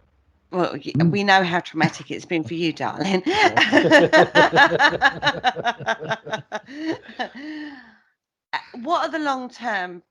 What are psychologists feeling on the long term in regards to this? It's a difficult one, because we've never had anything like this in any modern lifetime. So we don't know. What you're experiencing, what we've all experienced, is a prolonged state of anxiety because of feeling of a threat or danger. Again, we can rationalize it as rational beings. It's a virus. You're not about to be attacked by aliens from another planet or another country. But the subconscious doesn't work that way. It works far more simplistically. We've been given the idea there's a threat, a danger, which I believe is real. Others might claim it's completely made up, but I believe it's certainly real. So we've been geared to existing in a state of heightened anxiety beyond what we'd normally experience. We do have moments of anxiety, of feeling anxious, all sorts of moments of the day, stuff's going on, you need to do what have you. But we've been put in a generalized state of low to medium level anxiety for 18 months. That has inevitably had an effect, and I do think that psychologically this effect of that will last for years, because the brain is very slow at slowing back down again. One of the problems with anxiety is it fires up incredibly fast, but slows down very, very slowly. It's like, you imagine you jump out of a plane, you fall rapidly, and then the parachute opens and you gradually slow down and sink down to the earth safely again. It's a bit like that. That slowing down process and gradually coming down is going to be a very long time. So the idea of being in a level of anxiety state that is a little higher than you would normally be living in is going to affect pretty much everybody. So it's going to be a long time. If you think about it, even if you are, cool, chilled out, we all live in patterns. We all, we have our routines. We all do it. That's human nature. We live in patterns as part of our nature. Those patterns for everybody have been disrupted. So even that has an anxiety effect. Even if you are kind of total hermit, never goes out anywhere, doesn't like to socialize or anything, that has always been your choice. This time it wasn't your choice. So even that makes a difference. Total hermit was no longer making the choice to stay at home. They had no choice but to do it. Your life has been disrupted. even if you don't know anybody who's passed away because of it, because of course that's going to be an effect because they passed away because of this, you've still been living conscious, can't say the word now, constantly in a state of raised anxiety, whatever level that might be. And if you are an anxiety sufferer, then it has heightened it, undoubtedly. I mean, I've seen a couple of old people who've been to me years ago who've been completely fine until this. It's only a couple of sessions to try and mellow them out again, but you never imagine yourself to be in this kind of situation. And, it just triggers off something within us all that, because it's, I'd say, the most basic level of breaking your ordinary patterns of behaviour, your life affects you and will cause anxiety. Is there possibly a positive for maybe pre-lockdown anxiety sufferers? And now not experiencing the anxiety they were beforehand because they had that space? Actually, not really. I mean, the one thing I have heard a couple of times people say is that they've now got something to be anxious about, which is interesting, because often generalized anxiety, free-floating anxiety, is no specific particular thing that you're anxious about, and it kind of really affects you because there's nothing specific going on. And now they've got something. There's a real thing to be anxious about. But no, there isn't really an upside to it at all, really. We've been incredibly divisive, as we know. People's beliefs about what is or isn't real or the case has caused divisions within families and friends you'd never imagine would even ever fall out, and they have because of it. No, there's no upside to this. Unfortunately, there is no upside. Okay. I would say I work in customer service, as you guys know. Do you? Really? When did you get that? Yeah, I know, it's crazy. I know It must be terrible at Christmas. I know. I've kept this one very much under my hat. And there is more aggression out there than there was. I mean, you always got it a little bit, but not to the level we're getting it at the moment. There is a level of aggression, and it is generally, it flares very quickly out of nowhere that we've not experienced before, which is why the retail, the British Retail Consortium, whatever the thing it's called, is looking at trying to bring specific laws in place against violence and abuse taken in the workplace from customers. It's becoming a thing. Yeah, it's a reaction to anxiety. It is because you're perceiving a threat or danger. So your response is going to be aggressive because you're protecting yourself. I mean, again, we all know social media. I'm absolutely convinced over the last year or so, Facebook in particular has become an absolute cesspit. It's become vile. I mean, it's always been a place for the old keyboard warriors to say stuff knowing that they're never going to be traced or found, but it's got worse. It's definitely got worse. Yeah, I agree. I don't still want to talk about the football too much, but we'll just say I think there's been some issues with the fans being overzealous and over the top and being ridiculous because they've been pent up and locked up for 18 months effectively. Yeah. And all this exuberance is suddenly all this pent up, and some of it is anger, but just because the situation is entirely justified, i.e. lockdown is justified, I believe, you can still be angry about something, even if you don't think consciously you should be. You can still experience it. One of the biggest things I have working with some people who've experienced, for example, a parent dying at a young age, getting them to recognize that they're angry with that parent for leaving them is very difficult, but they are. It doesn't matter they might have chosen to die of cancer. The fact is they've died and they've left you and you're angry about it. It's a natural process. So, anything adverse occurs that you kind of don't like, an angry reaction is part of the processing. And I think we've seen examples of the explosion of that kind of frustration is coming out in all sorts of strange ways that, psychologically you could possibly predict, but average Joe public's like, no, I don't know why am I even being like this? Because you've been effectively locked up. It's not a full prison, obviously, but your normal life pattern has been restricted. And it's nothing to do with you. You've not done anything to cause that. You're not responsible for it, but you have to adhere to this. And that is inevitably having an effect. Which is, it's like that pressure cooker feeling, isn't it? You've had all those things suppressed, and then all of a sudden you're allowed to and have fun and start living a life and going out, and it's almost an overreaction to something that you normally would take totally in your stride. Yeah, I mean, okay, the football fans can get rowdy at the best of times, but not like this. Not what has been reported. No, bit of an inside track on this, because if I remember, my family is volunteering at the Euros, and now saying that basically today, not today, but the day of the final, I should say, they've already been told to stand down because it's getting leery. Yeah, there's a guy that keeps driving past that with like he revs his engine and all sorts. There's a bloke in a car and a bloke on a motorbike that do it. They think they're having fun, but it won't be fun when they have them vehicles surgically removed. Yes. When I catch up Okay, with them. maybe we should not go down this train of thought. Yeah. Actually, Just leave the neighbours out of it. yeah. Another thing that has had a huge explosion over the last 18 months, I would say, is the conspiracy theorist. Mm-hmm. Oh, yes. We have seen some weird and wild and wonderful conspiracies coming through. And I would argue it has been social media driven, this particular one. Yes, absolutely. Okay. Now, it's still ongoing. Every single stage of the pandemic, we saw various conspiracies coming out. And generally, they sort of got proved wrong in the end, one way or another. But how and why has this explosion of conspiracy, because there's always been conspiracy theories, right back to Nero times, we've examined that in blogs before, but coming into this particular period, it's very, very intense, very, very wild in some ways. Lots of different threads of other conspiracy theories being brought into this conspiracy, this big, bold conspiracy. It's a super conspiracy, shall I say? We'll go into super conspiracy theories. Can you explain that process? This is more sociological, isn't it? But it affects psychologically. Oh, of course, that's the basis of sociology is psychology. And it's sociology is just patterns of behavior of groups of people, psychology is individuals. Again, it's to do with knowledge and information. If you're being told that a foreign country is about to invade us, you can see the ships landing, the planes of the troops landing and taking over the airports and firing guns at everybody. You can't really deny that's happening. It's there.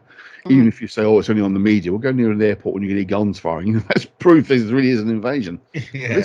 This is invisible. The coronavirus itself is completely invisible. So you can claim it's out there, but people are getting it, and there's no visible thing. That's just being told they've got this virus, and then people are becoming ill because of it.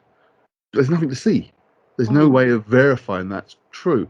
So you can create conspiracies because you can say, well, actually, this is really happening, or that's really happening. It's really one of these things. It's really one of that things. It's information vacuums. It's a bit like we said before earlier on about the idea of the news media tells you one thing, and if there's more news later about nothing they can tell you more about, but they'll tell you there's more coming to keep you involved, engaged.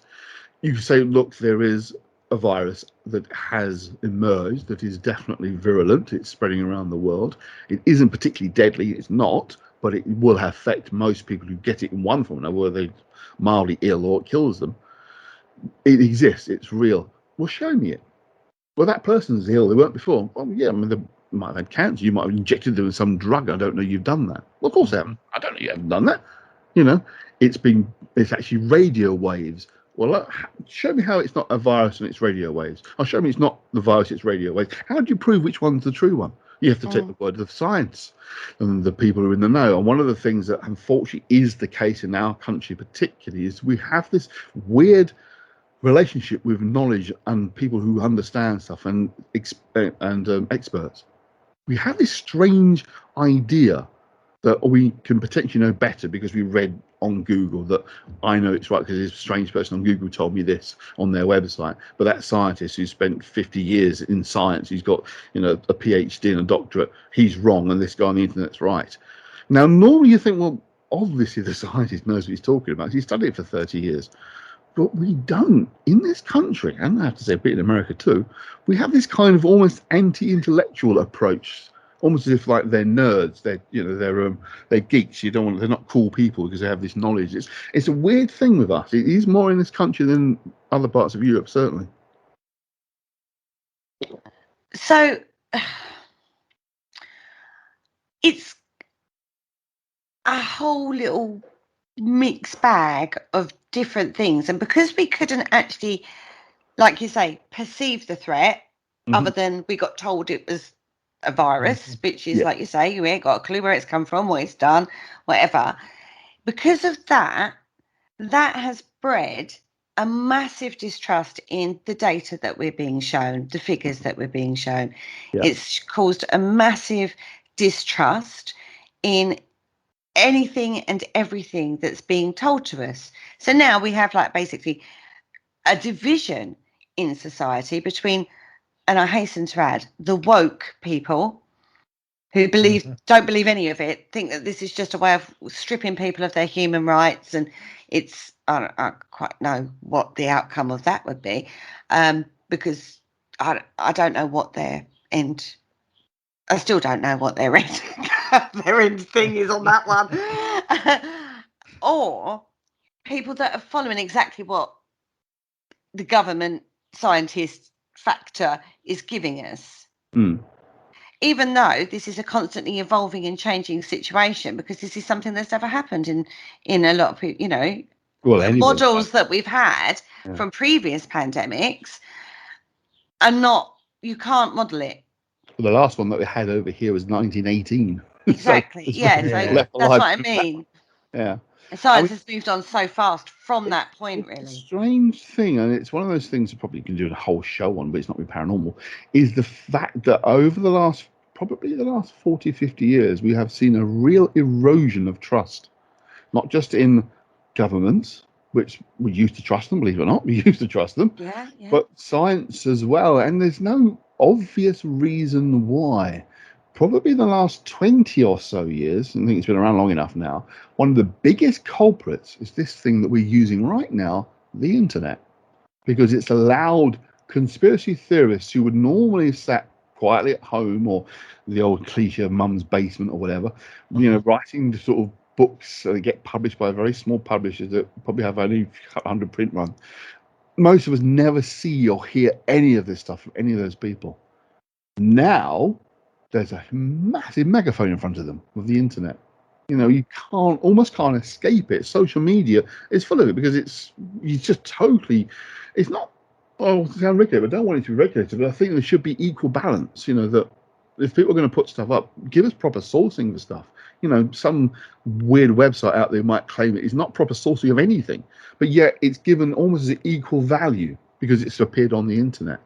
I think that's one of the real problems, is that erosion of trust of authority, because there are definite examples where it's been abused, and this kind of freeing up and allowing more extremist views, if you like, far more air space and air time, and enabled and allowed it to be out there. Now you can say, well, have people always thought this way, but they didn't have a way of demonstrating it?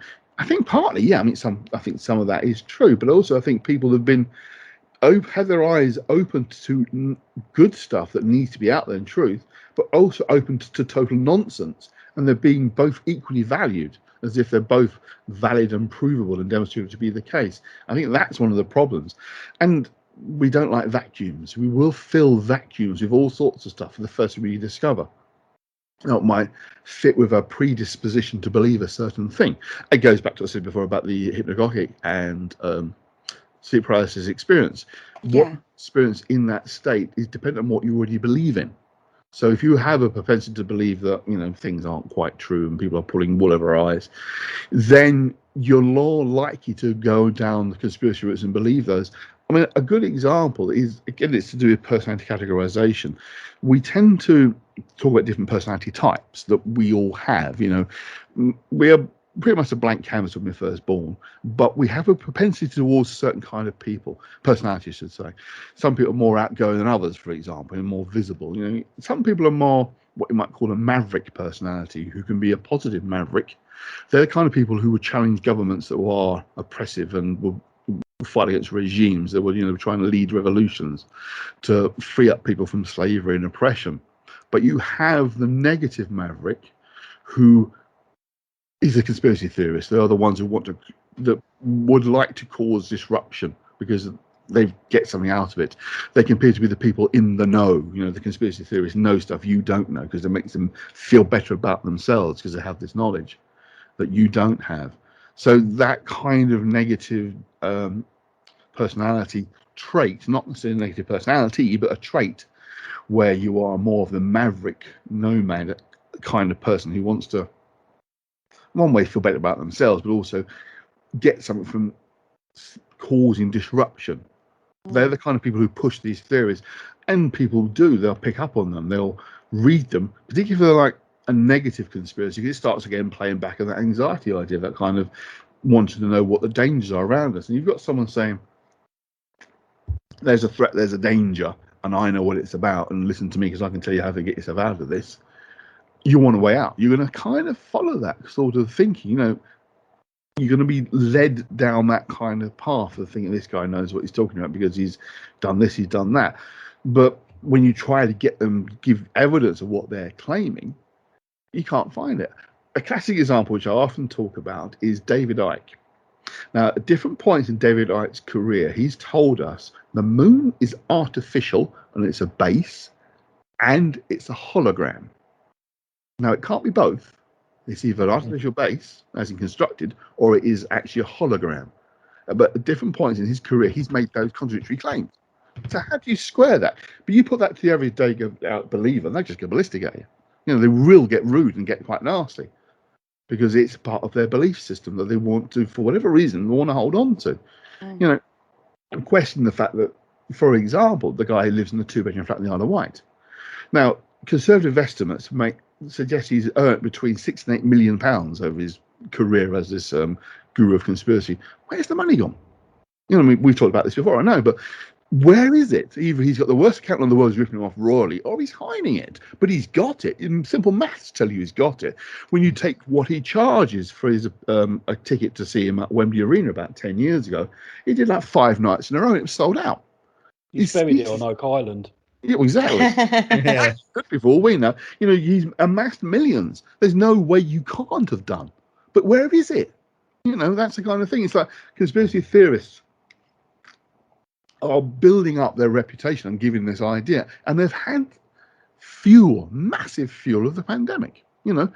We still, I think you can pretty damn certain now that it was caused by, I forget the correct term, but basically it was eating and doing things with animals that had a variant of COVID, which then mutated into the one that we now are transmissible by humans. It's not come from a laboratory. There was a very good study I read a while ago, again, a proper scientific journal, saying, in a nutshell, if there's any lab in the world that has the ability to create this thing, they are generations ahead of everybody else, because it's so complex to have created this artificially, that effectively. We just don't have the technology.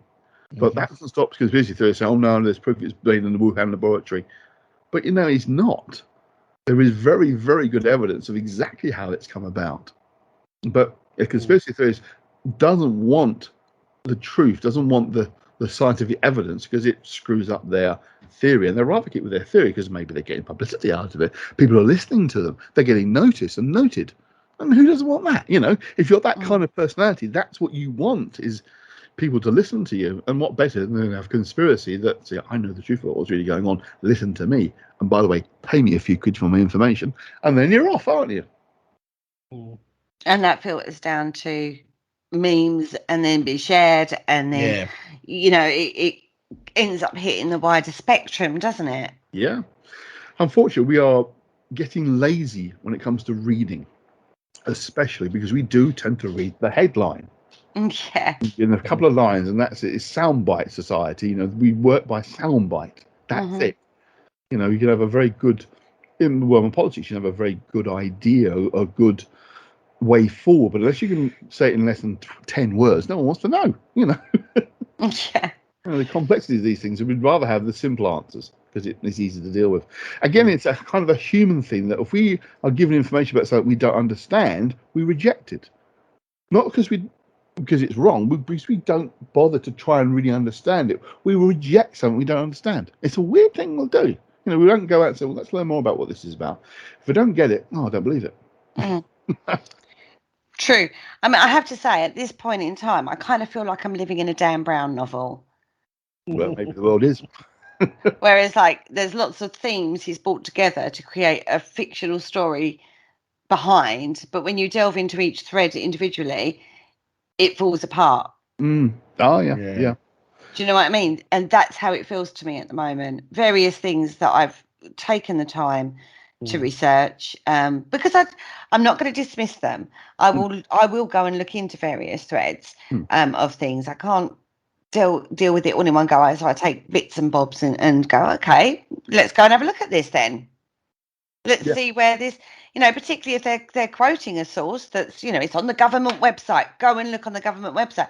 I will. I'll go and read the whole document that they think. And 9 times out of 10, I read that document and I get something completely different from that document to what they have put it out as. Yes. Yeah. For example, recently there's been talk about this fourth industrial revolution by the conspiracy theorists. This was a way of depopulating the planet, taking, another level to AI intelligence taking over and that sort of thing, right? Well, I read that and I was thinking, if I could twist it a bit, I can kind of see where they're thinking that. But I'm reading this thinking, no, we have to be relevant in today's economic and industrial market. And unfortunately, these technologies are coming forward and we need to make more use of them to be relevant in the market. Yeah. Do you know what I mean? So I got something completely different from the sources that were quoted. So this is why I feel almost like I'm in a Dan Brown novel, because everyone's taking bits that they would like to fit their narrative. And this is the key point of a conspiracy theory.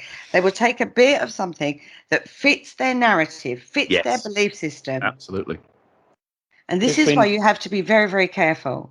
It's been going on for centuries. I mean, just take, for example, religion and the Bible. Oh, yeah. Conspiracy theory isn't new. No.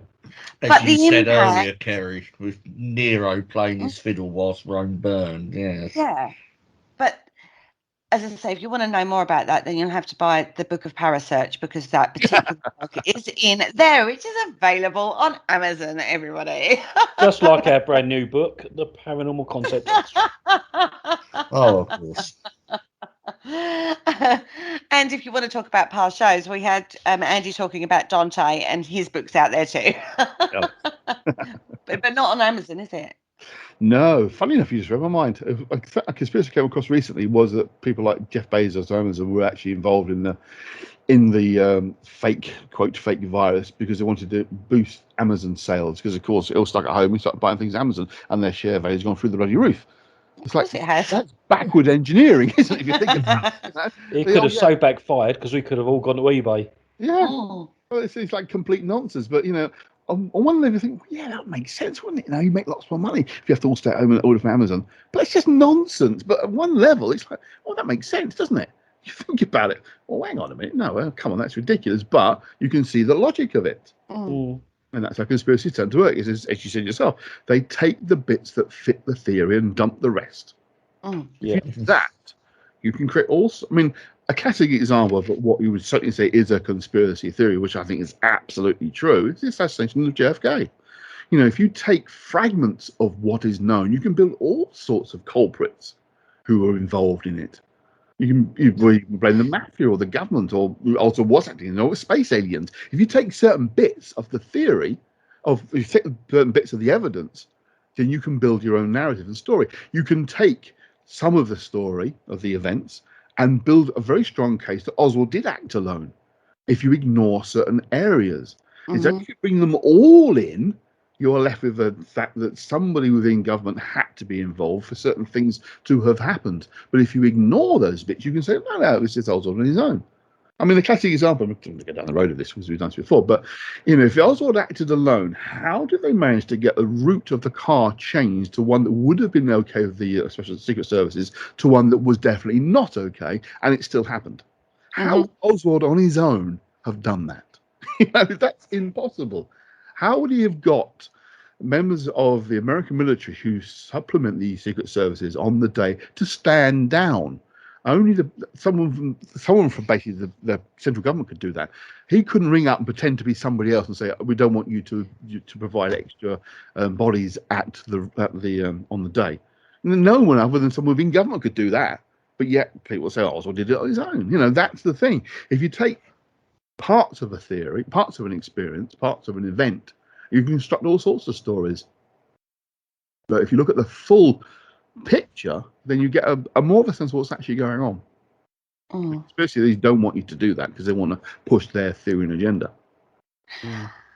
So how damaging is that on a general level? So for the general everyday person, they're going on social media, they're seeing a lot of conspiracy theories, they're going into the media, it's being fear driven and anxiety driven, and let's go back to what it's doing to your deep subconscious and bringing back into the dream realm of how this gets played out. Well, the interesting thing is it doesn't actually make that great a difference, which might sound a bit strange. But basically, if you're already going back to what we talked about before about doing stuff under hypnosis, if you're already inclined to believe that kind of stuff, you're going to believe it. If you're inclined to think it's a pile of baloney, you're going to continue to think it's a pile of baloney. You don't necessarily win lots of people over. Okay, some people, yeah, you will change their mind in one way or the other. But it's usually because they already think that way. You're only fueling what they already believe. You're not changing what they're thinking. Predominantly. The only thing that's different with this one, as I say, is that general anxiety. Most other conspiracy theories don't really affect your day to day unless you're really wrapped up in the conspiracy theory itself, i.e. you're promoting it, etc. But when you're living in a society right across the world, certainly the first world, where you're living under a level of anxiety that's higher than normal, you want answers. Because that's what anxiety does. It wants you to find a way of solving the anxiety feeling by getting rid of it in some way or other. An answer to what's going on can help you feel that you've found a way out of it. So conspiracy works that way. It fills that gap because it seems to give you answers. Well, it does give you answers. Maybe not the correct answers, but it gives you answers. So this time, it's probably having... These conspiracy theories are probably having a greater effect than more general conspiracy theories, shall we say, would have. But again, by and large, it's still those that already thought that way will just have that fed and fueled, and those who didn't think that way in the first place are highly unlikely to have had their mind changed. Okay, so basically, as this plays out, the people that have sort of like gone down this route that maybe wouldn't have gone down that route before, as it plays out and things become unfounded, perhaps, they'll just go back to normal. There is a little of a problem. It's a thing called cognitive bias and cognitive dissonance, where you will only accept what fits your belief. It's something that, again, is a human trait.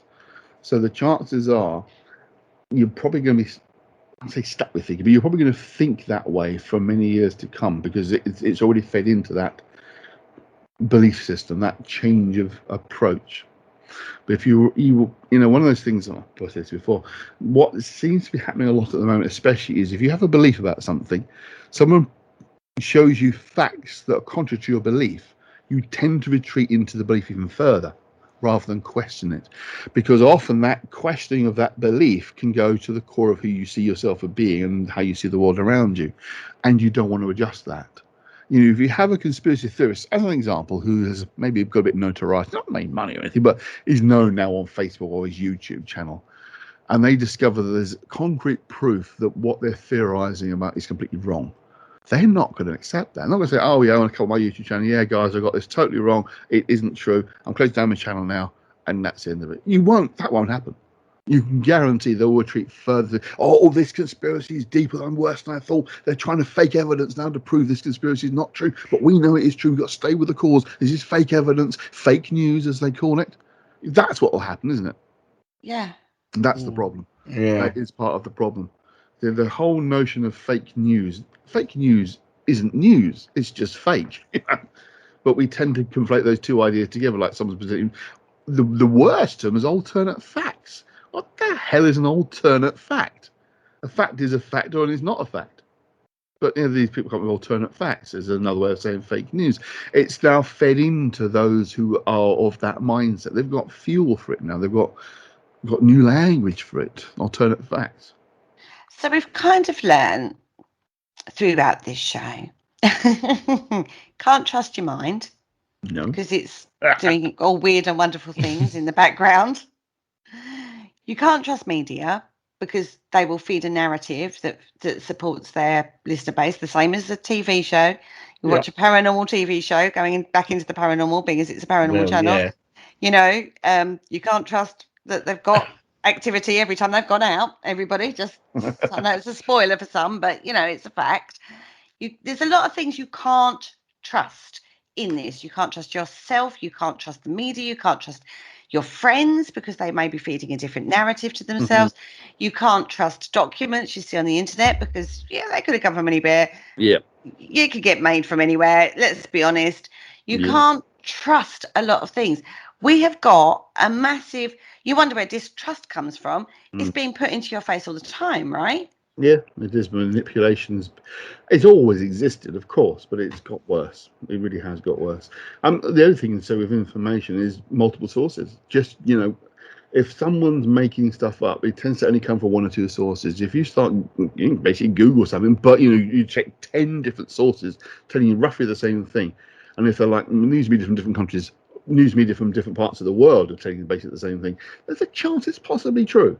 But if like one site tells you it, and then says all the others are wrong, I've got the skinny on this, I've got the truth, I'd be rather suspicious of them, to be honest with you.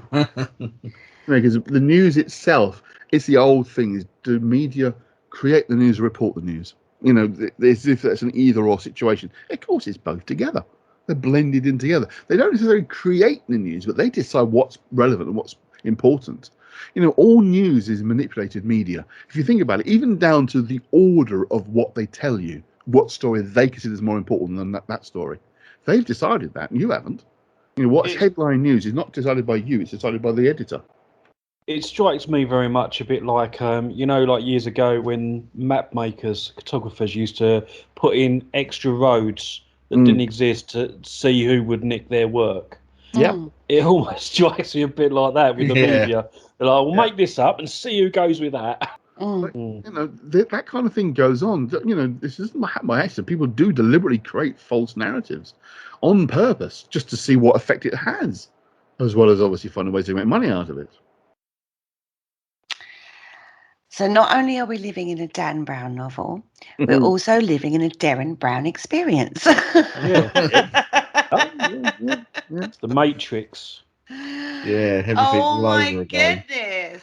And all of this has an effect on not only your conscious mind, but your unconscious mind. Yeah. Now, it's a very scary scenario, really, right?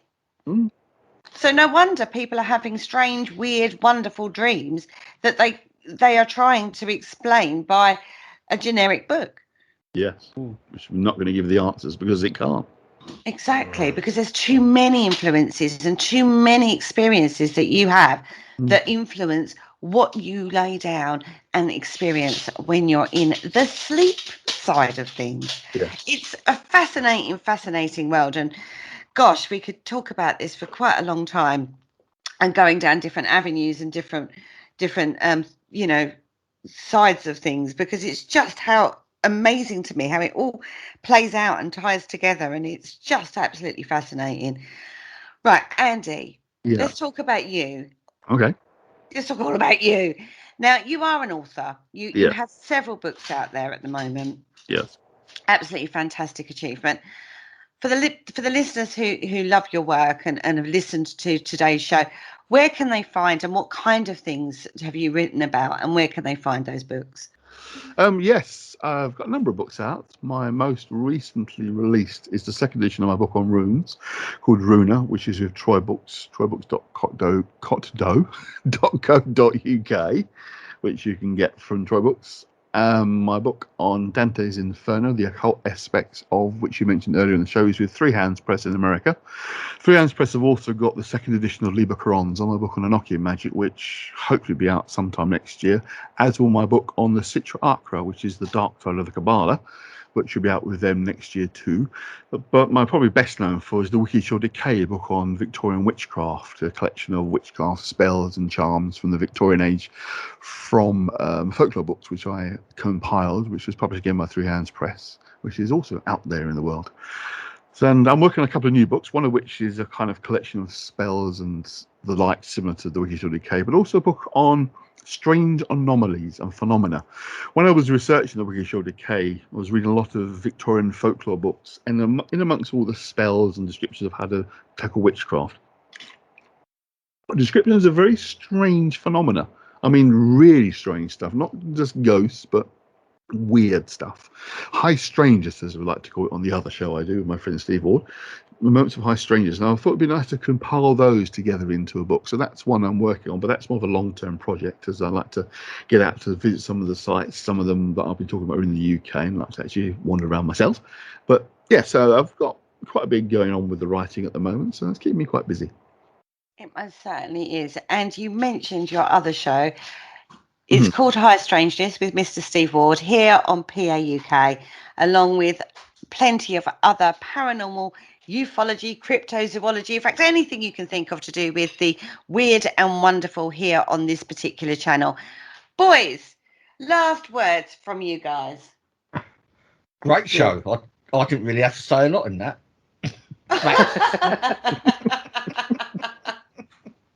No, it was a good show. I enjoyed it.